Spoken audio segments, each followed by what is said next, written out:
नमस्कार दर्शक मित्रों, मैं पत्रकार संजय मिश्रा, दिल्ली क्राइम न्यूज़। आज हमारी दिल्ली क्राइम न्यूज़ टीम पहुंची जोलवा स्थित गार्डन सिटी सोसाइटी में, जहां देखने को मिला श्री सतचंडी महायज्ञ का भव्य आयोजन रखा गया है, जिसके आयोजक है जय माँ दुर्गा मानस मंडल। जय माँ दुर्गा मानस मंडल द्वारा बहुत ही भव्य एवं दिव्य कथा का आयोजन किया गया है। व्यासपीठ पे हमारे पूजनीय महाराज जी हैं। पहले तो उनका शुभ नाम जानेंगे, उसके बाद में दर्शकों को कथा के बारे में भी दो शब्द बताएंगे। महाराज जी, अपना शुभ नाम बताइए। मेरा नाम आचार्य मुकेश त्रिपाठी है। अयोध्या से आए हैं। भगवान मर्यादा पुरुषोत्तम भगवान श्री राम की जन्मभूमि से यहाँ पर जोलवा गार्डन सिटी सूरत में कथा गाने का सुंदर अवसर हमको प्राप्त हुआ है।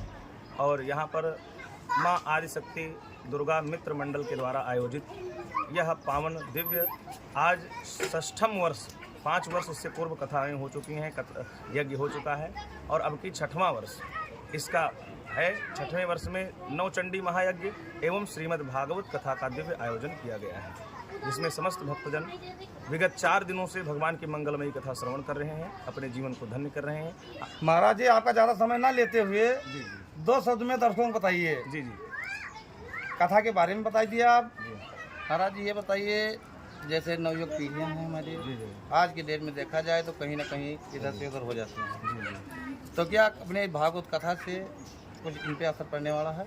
जी बिल्कुल बिल्कुल। देखिए, जैसे हम सभी लोग अगर कथा सुनेंगे तो कथा सुनने से क्या होगा और इसका असर नव युवकों पर क्या होगा, यह समझना चाहिए। देखिए, कथा में जाएंगे तो आपको कथा में क्या बताया जाएगा? भगवान श्री राम का चरित्र, भगवान श्री कृष्ण का चरित्र बताया जाएगा। तो भगवान श्री राम क्या करते हैं? तो कहा, प्रात काल उठकर रघुनाथा, मात पिता गुरु ना वहीं। तो जब बच्चे जाकर के कथा में सुनेंगे कि भगवान सुबह उठते थे तो पहले माता पिता और गुरु को प्रणाम करते थे, तो कथा में जाने से वह संस्कार उनके अंदर जागृत होगा। आजकल हम तो कथा में आते हैं लेकिन बच्चों को नहीं लाते हैं, खासकर छोटे बच्चों को लेकर आते हैं जिनको कुछ नहीं समझ में आता। जी। लेकिन जो समझने लायक हैं, जो युवा हैं, उनको नहीं लाते हैं, उनको परहेज है, उनको तमाम चीज़ें ऑर्केस्ट्रा, नौटंकी और चीज़ों में ज़्यादा इंटरेस्ट है, लेकिन कथा में। महाराज जी, कुछ बच्चों से एक दिन हम पूछे कि बेटा बताइए, हमारा देश का नाम भारत क्यों पड़ा? जी। उसके बाद में ये भी क्वेश्चन हम किए कि हमारे भारत को भारत माता की पदवी क्यों दिया गया? क्या बच्चे बता सकते हैं? तो 10 से 12 बच्चों से पीछा कोई बता नहीं पाया। महाराज जी, आपके मुखारबिंद से ये जानना चाहता हूँ कि बच्चों के ऊपर कुछ सुझाव पड़ जाओ। आपका ये प्रश्न है कि भारत देश का भारत नाम क्यों पड़ा? देखिए, कितना अद्भुत प्रश्न है। जी। देखिए, आज के समय में देखिए, अभी इंडिया वाले मुद्दे पर देखिए तमाम बहस चल रही है कि इंडिया का नाम रखा जाए कि भारत रखा जाए। कल की कथा में जो आए होंगे, कल की कथा मैंने बताया था। देखिए, हमारे इस देश का नाम भारत क्यों पड़ा?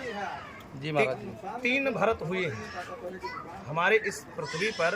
3 ऐसे भरत हुए हैं जो विख्यात हैं। कौन कौन? एक कर्मयोगी भरत, एक भक्ति योगी भरत और एक ज्ञान योगी भरत। इन्हीं तीनों भरत के नाम से इस भारत देश का नाम भारत पड़ा। अब एक बच्चे से महाराज जी हमने पूछा तो एक बच्चा आंसर दिया, वो बोला हस्तिनापुर के राजा दुष्यंत थे। हाँ, सुनिए, मैं बता रहा हूँ। जी महाराज जी, पूरी बात सुन लीजिए, पूरी बात सुन लीजिए, बोलिए। देखिए, 3 भरत हुए हैं। तो पहले भरत कौन है? तो बोले कर्मयोगी भरत, जिनका कर्म योग बहुत प्रगाढ़ है। वो कौन है? दुष्यंत पुत्र भरत, जो भी जिनकी आप चर्चा करने जा रहे हैं। वो जब छोटे थे, बचपन में उन्होंने शेर के साथ उन्होंने खेला है। इतने कर्मयोगी थे। तो पहले कर्मयोगी भरत और दूसरे ज्ञान योगी भरत, जिनका ज्ञान इतना प्रगाढ़ था कि राजा रघुगण को जब उन्होंने ज्ञान दिया तो वो भी विरक्त आश्रम में चला गया। जी महाराज। वो कौन थे? जड़ भरत, जिनको हम जाने महाराज ऋषभदेव जी के पुत्र।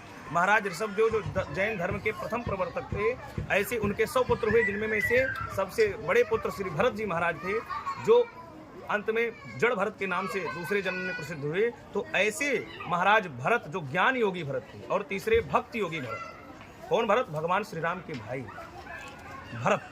ऐसे भरत का विचार देखिए, कैकेयी जी के पुत्र हैं, लेकिन देखिए राम जी के प्रति कितना प्रगाढ़ प्रेम। अगर कोई भाई ऐसा, मतलब भरत जैसा कोई भाई नहीं।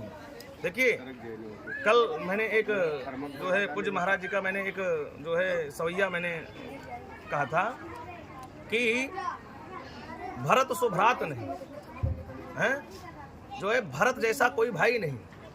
और सी न मातु तीन लोक काहू ठहर। सीता जैसी मैया नहीं, भारत सो देश नहीं, वेद सो संदेश नहीं। भारत सो देश नहीं, राम सो राजेश नहीं, और वेद सो संदेश नहीं, सुग्रीव सी न दो रहे। गंग सो न पानी, महादेव सो न ज्ञानी, संत तुलसी की वाणी सी न बानी कहूँ और। तो ये तीन भरत, ज्ञान योगी भरत, भक्त योगी भरत और कर्म योगी भरत, ये तीन ऐसे भरत हुए जिनके नाम पर इस भारतवर्ष का नाम भारत पड़ा। और महाराज जी माता का जी का जो पदभार दिया गया, देखिए भारत माता, हाँ देखिए इसके बारे में बताइए। अब मैं आपको बता रहा हूँ कि सनातन धर्म में माताओं का जितना सम्मान है अन्य धर्म में कहीं नहीं। जी जी जी इस चीज को आप पहले नोट कर लीजिए। जी जी जितनी देवियों की पूजा आपको भारतवर्ष में मिलेगी वो भी सनातन धर्म में मिलेगी, अन्य कहीं पर। यत्र, हमारे यहाँ वाक्य क्या है, यत्र नार्यस्तु पूज्यन्ते रमन्ते तत्र देवता। जहाँ नारियों का सम्मान होता है, जहाँ नारियों का पूजन होता है, वहाँ पर देवता निवास करते हैं। आपने कभी चीन माता की जय सुना? नहीं सुना। पाकिस्तान माता की जय सुना? नहीं है। इंग्लैंड माता की? किसी भी देश में माताओं का इतना सम्मान नहीं है जहां पर भारत, जिस देश का ही नाम माता जी के नाम से कर दिया गया हो, माताओं को इससे बड़ा सम्मान और क्या चाहिए। जी। महाराज जी से जानकर अति प्रसन्नता हुई। जय हिंद, जय भारत।